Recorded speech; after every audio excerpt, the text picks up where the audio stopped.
I love that I laugh at dorky humor. I love that I have energy for those things that I'm passionate about, that I'm single minded and focused in. I love that I'm black and white, that when I'm all in, I'm all in. So, what are your things? What do you love about you? For most people, myself included, we live by default, not because we choose to, but because it's the only way we know how to live, which when it comes to thoughts is, they just happen and, bad thoughts, maybe negative thoughts, disempowering thoughts. And I just try and shoo them away, or I try and bludgeon them to death with my favorite affirmation or whatever it is. But for me, at least, there was this belief, this understanding that while I wasn't always showing up as that hero, I believed I could be a man of assurance and confidence in my business, with relationships, and, not dealing with the anxiousness, the fear of failure, the imposter syndrome that I had. So who are you apart from your things? Who are you apart from your titles, your roles, and the things you do? You're listening to the Real Business Connections Network. Real Business Connections Network. Powered by Balbert Marketing, LLC. Subscribe now and check us out at realbusinessconnections.com. Enjoy the show. The quote I have is, who you think you are, you'll become. Let's talk about it, Mark. What does that mean to you personally? What it means to me, as I've lived out my own life and the things that I've done, is really understanding that your thoughts matter. First off, that while you think that they're just things to manage, they're actually things that you can master. And in mastering it, understanding that, as I tell the people that I work with and have the opportunity to coach, who you believe you are, you'll become, which means that if you want to change the trajectory of your life, if you want to increase the opportunities and the excitement and the outcomes of your life, then you need to first start by changing your thoughts. If they align with who you are, then you're going to have an amazing life. But if they align with, what your past has told you, the failures you've walked through, the challenges you've had, then there may be some limitations that we get the opportunity and the gift to maybe unpack and overcome. So we have a lot more control than we sometimes think we do, it sounds like. Yeah, absolutely. And I think that's one of those pivotal moments, is understanding. I have a book, Life Mastery, Living Life by Design, Not by Default. For most people, myself included, we live by default, not because we choose to, but because it's the only way we know how to live, which when it comes to thoughts is, they just happen and, bad thoughts, maybe negative thoughts, disempowering thoughts. And I just try and shoo them away, or I try and bludgeon them to death with my favorite affirmation or whatever it is. But you're right. It's really, not just garbage in, garbage out, but it's the ability to say that I'm going to master my thoughts. And in that meaning, I'm going to give myself the things that I desire to think about, overcome negative with positive, and then find those results that actually align with that. And I haven't read the book, Mark, but I'm going to, because I love the gift you're giving this world with your coaching and the content you put out there. And I know you talk about a hero in hiding, and I don't know exactly what that means. I have an inclination, but is everyone a hero? I guess let's start there. Is everyone a hero? What is the hero in hiding? That's a great question, Ben. I appreciate it. Yeah, I tell people that my overall goal, my overarching theme in people's lives is to help them unlock and unleash their hero in hiding. And what that looks like, as you said, is there a hero in hiding on all of us? Yeah, absolutely.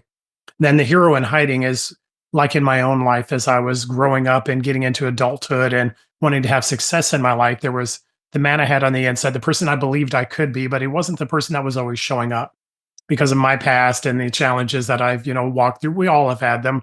But in that place, the thing I talked about earlier, living from who you're created to be or what your life has told you, for all of us, our life has told us a story. And sometimes it's a disempowering story, one that limits us or makes us believe that we're maybe not capable of. But for me, at least, there was this belief, this understanding that while I wasn't always showing up as that hero, I believed I could be. I could be a man of assurance and confidence in my business, with relationships, and, not dealing with the anxiousness, the fear of failure, the imposter syndrome that I had. So, short version of the question, short answer to it is, yeah, everybody is a hero. And that hero is the person that you're created to be, not necessarily one that shows up. But what I want people to understand is, there is a you, the person you're created to be, the one that's supposed to have an impact, right? There's an impact in the world that has your name on it. And that person showing up not only blesses the world and the people around you, but it's that thing, right, Ben? I'm sure you're living in it right now, that thing where you're like, man, I'm made for this. this is exactly what I'm created for. That thing that just drives you, that you lose track of time, that you forget about meals, that somebody you care about has to pull you away because you're just all in on it. That's the hero in hiding, is that person lived out. And that's the goal I have, is to not just let people know that that person's there, but give them that blueprint of wherever you're starting. That's the destination that's going to give you not just success, but fulfillment. My two manifestations of that, Mark, is I have these moments where I feel like I have to pinch myself, like, wow, this is what I get to do. And the other thing is people ask me about what I do, why I do this and that. And one of two things happens. You either can't get me to shut up, or I don't even know where to start, because Yeah. I feel like when you're on purpose, you're living, you're breathing it. It's second nature to you. I'd love to do a quick thought experiment. I want to look at what it looks like when we're misaligned, when we have imposter syndrome, we have doubts, we have beliefs that are negative. I want to look at what that looks like. And Yeah. then obviously the reverse, and kind of get clear on the difference between the two once it's unlocked. So let's start with the negative for a moment. What's it look like when we haven't unlocked or unleashed that hero in hiding yet? What does life look like? Yeah, absolutely. I think that's a great question, because what we always think, I believe, is that, okay, well, I'm dealing with imposter syndrome. It's certainly something I dealt with in my life, right? The things I've gained, the expertise I have, isn't because I just wanted to teach people things that I thought were cool. It's a journey that I've walked through. And so a lot of these things we talk about, fear of failure, imposter syndrome, were parts of my life, and things that I needed to overcome to really unleash my hero in hiding. But what does it look like in that negative concept? Well, for me, at least with the people I work with, it looks like one of two things. It's that man or that woman who wants that thing, right? Whether it's a job, it's a business. I want to start that business. I want to create something. I've got this product, this service, this idea that if I just bring it to market, I know it's going to be amazing. But you stop. These thoughts are happening and you, oh, but I don't know. I don't know where to start. And nobody I know has ever done it. And right, those thoughts that everybody has. We all have negative thoughts. The challenge is, are we allowing them to dictate our life? Or are we overcoming them so they don't? And so there's the first one. And that's the most obvious, I think, for most people is, okay, well, it's stopping me from trying. It's stopping me from reaching out. It's stopping me from going higher in my life. But here's the interesting thing as well, Ben, because I have clients on that level where they're like, man, I'm tired of beating my head against the wall. I'm tired of giving up right before I could succeed. I'm tired of believing in more, but not seeing more. That is definitely one side of the coin. But the other side is the one most people don't realize, maybe realize it in publicity, but they don't realize it in reality. And I'll explain this to you. I Please. have a lot of clients who are successful, and that was my journey as well. See, what I thought was I could succeed away imposter syndrome, which means that as soon as I created the business, as soon as we're successful in creating that revenue that we want and that outcome, as soon as my wife and I sold our business for a quality profit, as soon as I do that, well, now I'm a person of worth and value. And what I find with the people I work with, and I found in my own journey as well, is you can't succeed away imposter syndrome or fear of failure or anxiety or those negative thought patterns. I have a client that I think about who's, he's a multi-millionaire. He's done really amazingly well. And he found that same journey with the same story, which was he was amazingly successful. But just like with myself and some of the people I work with, imposter syndrome came along for the ride. It didn't end when he made that great deal or the even better deal or the one that was really something he was really proud of. And in that place, the people that I work with don't realize that there's two aspects. The person who doesn't really strive, they don't reach out very far because of imposter syndrome. But it's also those other folks who are, man, I'm succeeding, I'm doing this. But people just don't realize me at 3 o'clock in the morning, waking up in a panic because I made a business decision that may go, badly for my company. There's two sides of it, and both sides have the same issue. It really comes down to this, Ben, if I can be totally honest. It's a value statement about yourself. It's a statement that says that I'm not good enough, I'm not worthy enough, I'm not capable enough for whatever the thing is that you're working for. Those are some of the lies and some of the things we're trying to overcome with the folks we work with. Wow. I really hope the listener today is going to go to the show notes, go deeper with you, Mark, work with you possibly, because what we'll do right now, because we can't go through every little tip, is maybe give me 2 to 3 strategies. And at the end, we'll give homework for the listener. 2 to 3 strategies to break this. Yeah, What are your that's a great thoughts? question. Well, the first thing we always start with is the thing that's foundational for everything we do in life mastery, and that's our identity. And so what we do for the people that I work with is the first strategy is simply this: creating an I am statement. Mm, What's an I am statement? Well, there's three things. We ask them to do the three P's, which means keep it positive, keep it present tense, and keep it personal. You've I'm sure had those affirmations that people are saying, that are kind of generic, right? Everybody's a millionaire, everybody's wealthy, everybody's yeah. intelligent, or whatever the thing is. And it doesn't mean that you can't be those things. The problem is when you use a generic affirmation that doesn't align with who you are. First off, it's just repetitive words that don't mean anything. And second off, it doesn't work. And so for us, it's this I am statement, but it's personal and it's present tense. It's I am, right? I am a man of character and quality. I'm a man who finds solutions in challenges. I'm a man who overcomes in every circumstance. These are all parts of things that would be an I am statement for me. So the first thing is a definition of who you are. You saw, Ben, that what I didn't do was say that I am this income level. I am a millionaire. I am a person who earns seven figures on a monthly basis. I am a man who owns a Bentley or this or that or the other. The I am statement is who you are apart from your things, your title, your role, your positions, your possessions. Mm, When you strip those things away and the person that's remaining, that's who you are. And so for us, it's saying, okay, who are you apart from outcomes? Which is hard for entrepreneurs, whether you're a beginning one or somebody who's successful, because you're always grading yourself by your outcome. sure. The challenge is when I grade myself by my outcome, my anxiety rises and falls, my excitement rises and falls, my feeling of worth rises and falls depending on the transaction. And so the first base level is who are you apart from that? It's an I am statement. I'll give you a Mm, second one in that realm. please. We use three tools, but the second one is a celebration list. I've written over 100 about myself. I invite my clients to write 20.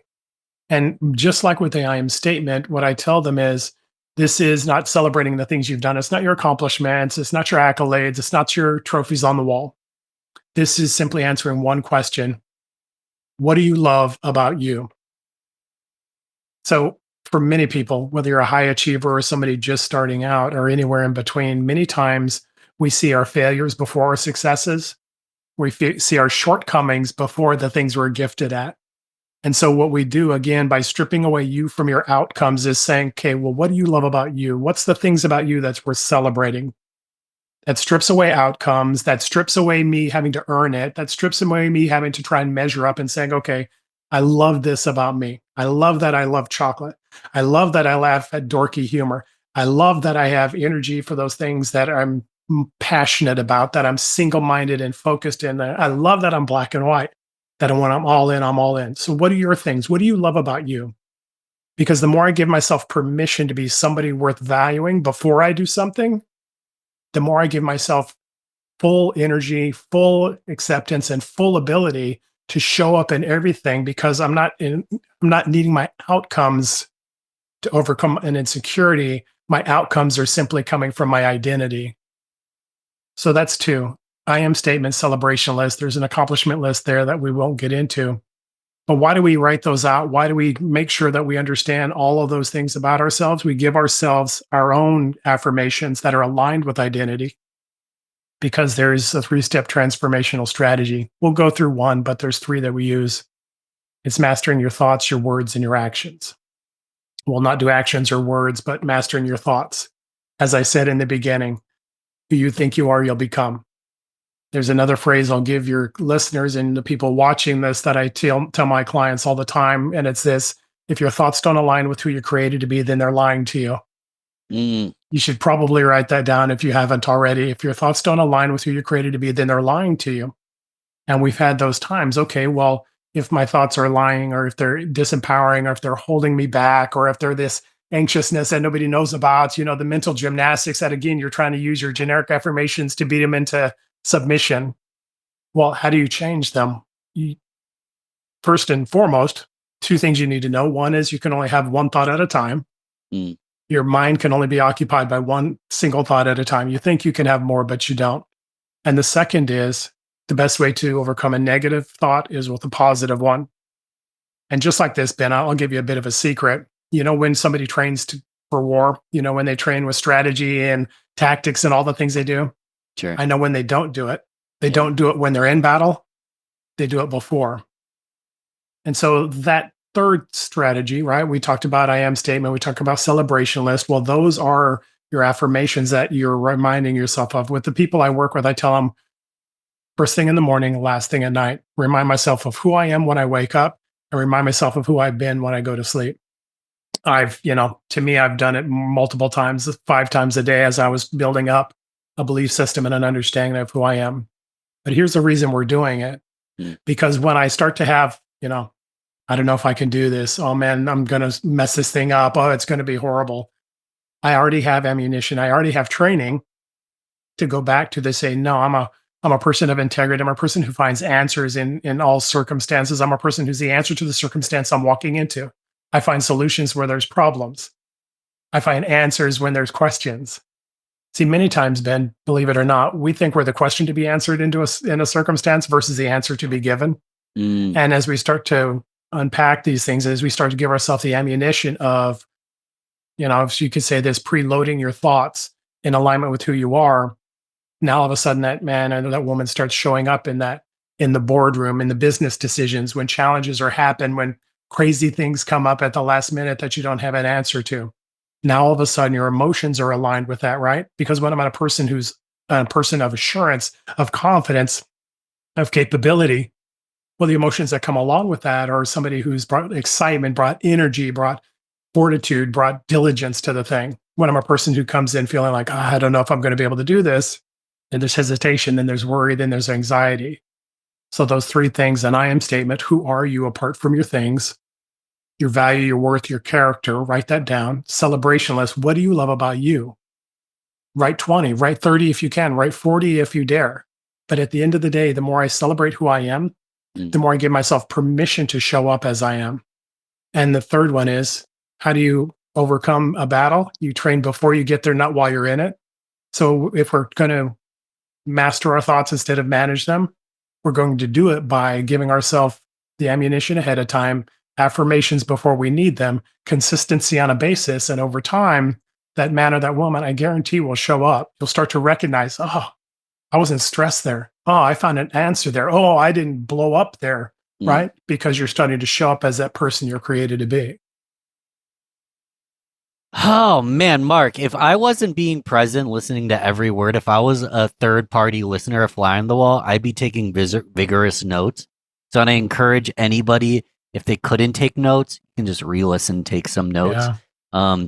Because I'm a firm believer, Mark, that when those times get tough, you're gonna fall back to your lowest level of training. Yeah. And so if we haven't taken notes or we've taken a ton and we want to learn more from you, tell us a little bit more how we can go deeper with you on this, Mark. Well, I have the book Life Mastery, Living Life by Design, not by default. You can see it over my shoulder, but on my website, which is freedom-4-life.net, freedom-4-life.net, I have an ebook out there, and I created an ebook for a couple of reasons. One is it's easier to carry around on your phone than it is in your pocket. And so the ebook is out there for any kind of electronic device you have. But the other reason is that you have the ability to use it at any time and at all times. So I have my book out there as an ebook on my website. I also have the full-fledged course. So I know there's people out there who are like, man, I don't want to have the beginning. I don't want to have it a step at a time. I want to be all in. And so the course is out there as well that has 14 lessons, 7 hours of teaching, one-on-one, all the things that we have, the bells and whistles, but really it's the tools and strategies to unlock and unleash your hero in hiding. Something for everybody. And that is in the notes, Mark.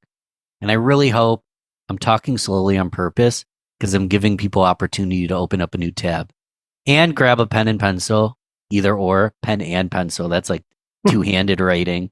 Because our integration assignment, homework, you gave us so much that we can integrate today. So I recommend people re-listening.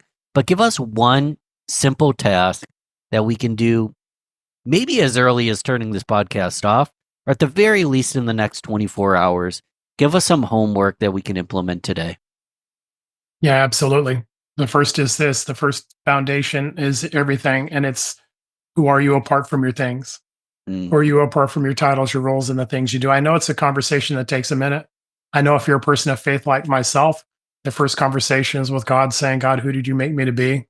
But even apart from that, I believe every person on the inside knows who they are. If you don't start with that, what I tell people is this: when I understand who I'm created to be, then I can be that person in the world. When I don't understand who I'm created to be, then the world has to make up the difference. Then my position, my possessions, my power, and all the things that I have to be perfect to make me feel good about me. So start with the I am statement. Who are you apart from your things? Because you'll, like you said, right? You'll never do more than you believe you can. You default to the minimum level of ability.